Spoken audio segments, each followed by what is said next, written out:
예, 그렇게 하시죠. 네, 민명덕 의원님 수고하셨습니다. 다음은 존경하는 조수진 의원님 질의 순서입니다.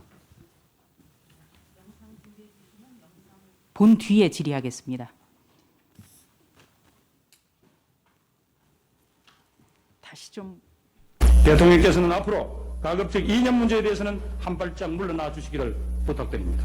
그것은 국정의 최고 책임자로서 대통령이 취할 자세가 아니라고 생각합니다. 아무리 방향이 옳더라도 지금 중요한 것은 방향과 내용을 담는 메시지고 형식이라고 생각합니다. 대통령의 메시지는 무엇보다도 온화해야 합니다. 네, 후보자님. 2004년 10월 28일 국회 대정부 질문이었습니다. 그때 여당 의원으로서 이런 말씀하셔가지고 당시 출입기자였던 저를 비롯해서 정말 많은 사람들이 감동을 받았습니다. 우리가 하고자 하는 건 변화와 개혁이라고 하셨고요.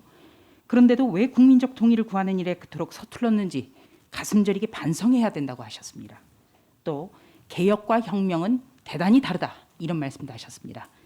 후보자님, 이 말씀 지금도 동의하시죠? 예. 네. 자, 그렇다면 후보자님, 지금 더불어민주당에서는 가령 검수완박 이런 거를 개혁이라고 하고 있습니다. 이거 개혁 맞습니까? 조금 예. 네, 검찰 수사권을 완전히 박탈하고 검찰의 어떻게 보면 기능을 무력화하는 것을 개혁이라고 하는데 후보자님 동의하십니까? 지금 예, 완전 박탈한 거 아니지 않습니까? 의원님? 완전 박탈하자고 지금 추진하고 있지 않습니까? 아마 당이 그런 입장을 정한 것 같지는 않고요. 일부 의원님들이 개인 의견인 걸로 알고 있습니다. 일부 의원의 개인 의견으로 봐야 됩니까? 지금 이제 아직 뭐 당이 그런 문제를 가지고 지금 당론으로 정해서 가고 이런 건 아니고요. 네. 지금 그나마 이제 정착한 검경 간의 약간 수사권 조정을 통해서 이제 겨우 자리를 잡아가는 중인데. 예. 네. 후보자님께서는 그렇게 말씀하셨지만 예. 이번에 더불어민주당의 신임 지도부로 선출된 분들은 대부분 그런 분들이라는 점을 좀 상기시켜 드립니다. 자, 후보자님께서는 열린우리당 시절에 국회 대정부 질문에 많이 서셨어요. 좋은 말씀 많이 해주셨는데 당시에는 대통령 임기 3개월을 남겨놓고 이런 말씀하셨습니다. 거국 중립 내각을 구성해야 된다. 공개적으로 호소하셨습니다. 박수 많이 받으셨어요. 자, 문재인 대통령 마지막 임기를 함께 할 이번 개각, 거국 중립 내각에 해당됩니까? 현재는 제가 당직을 갖고 있으니까 거국 중립 내각이라고 보기는 어렵겠습니다. 네, 그러니까 제가 된다고 하면 예. 예, 거국 중립 내각이라고 한다면은 내 편 가르지 않고 정말 대통령이 민심에 눈을 맞추고 정말 적합한 분들을 찾으셔야 된다고 그런 호소를 하신 걸로 저는 이해를 했거든요. 이번에는 어떻습니까? 제가 그런 정신을 가지고 정치를 해온 것은 감히 자부합니다만 의원님 기준에는 좀 부족할 거라고 생각합니다. 이번 개각도 부족하지요? 제가 개각 일반에 대해서 말씀드릴 수 없고 네, 제 후보자님. 자신에 대해서는 네. 말이 부족하다고 생각합니다. 예, 후보자님을 좋아하는 분들이 너무 많아요. 저도 좋아하고 그래서 안타까워서 드리는 말씀입니다. 자, 해수부 장관 후보자는 재외공간 근무를 마치고 귀국할 때 부인이 수천만 원대 이르는 유럽산 도자기 1250점을 외교관 이삿짐으로 반입해서 판매한 사실이 확인이 됐습니다. 그리고 이번 과학기술부 장관 후보자는 학회 참석하면서 4차례나 딸들과 동행한 정황이 확인됐습니다. 적격입니까? 의원님, 저도 아직 후보자 신분인데 제가 말씀하기야 어려우시죠?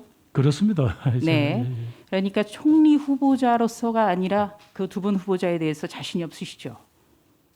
자신이 없다는 게 어떤 그 뜻인지 두 분 후보자가 적격이라는데 동의하기가 어려우신 거죠?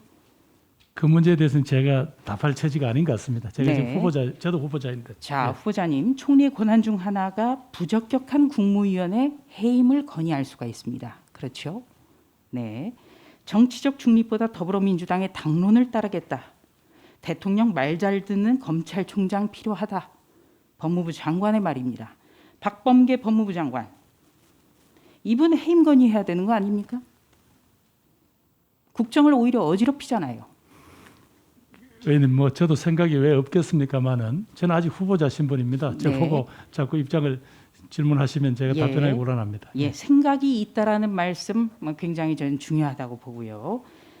자, 이번에 여당의 원내대표는 친문계 핵심이 됐습니다.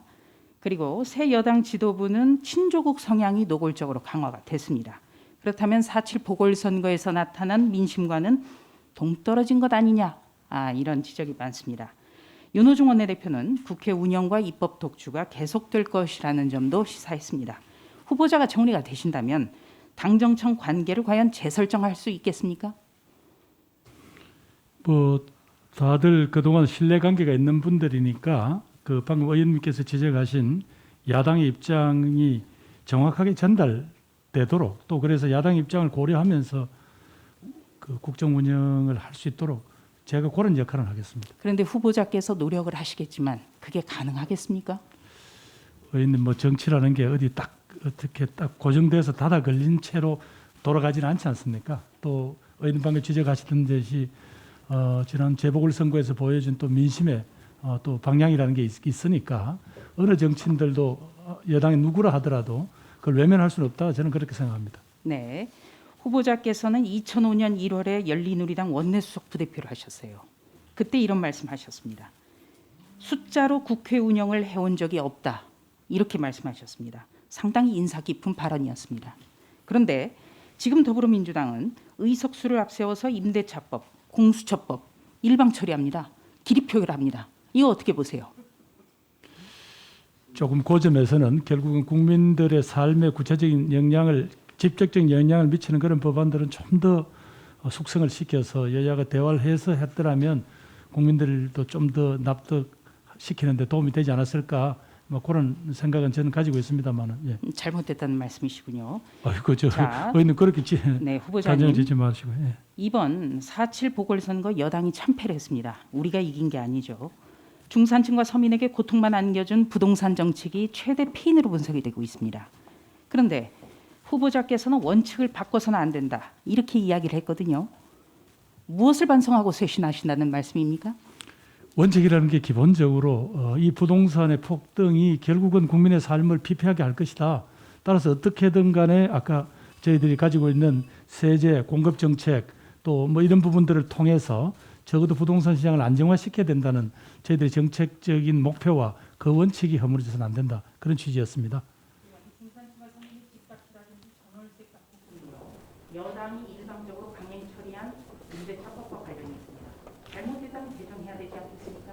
의원님, 전월세 3법은 이제 조금씩 자리를 잡아간다라는 그런 통계를 제가 가지고 있습니다. 의원님 혹시 초기에 조금 아마 시장에 혼란이 있었다면 최근에는 이게 상당히 이게 안정되어 간다라는 그런 뭐 통계를 갖고 있는데 그건 나중에 보고 드리겠습니다.